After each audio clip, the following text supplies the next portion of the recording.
aking inay. Palagi ka kasing sumasablay, naiinis na si tatay.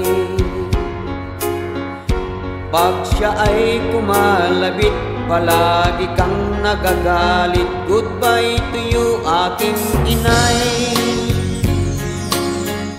Pinagpalit ka na ni tatay, sa iba na siya sumasakay. Nandun na siya sa ibabaw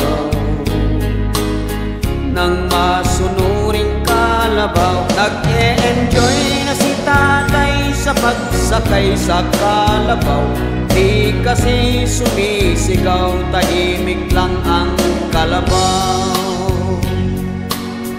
Goodbye to you, aking inay. Palagi ka kasing sumisigaw pag kinalabit ka ni tatay. Katwiran mo'y sobrang gaspang, ang kamay ng aking tatay palagi nang sumasakay. Sa kalabaw ang aking tatay, nagsawa na siya kay nanay.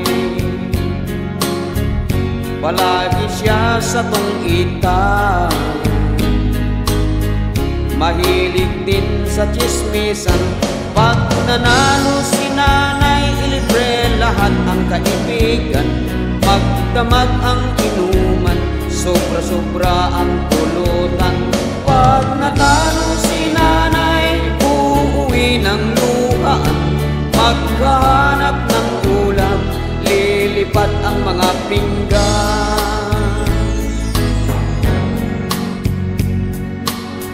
Goodbye sa'yo, aking inay.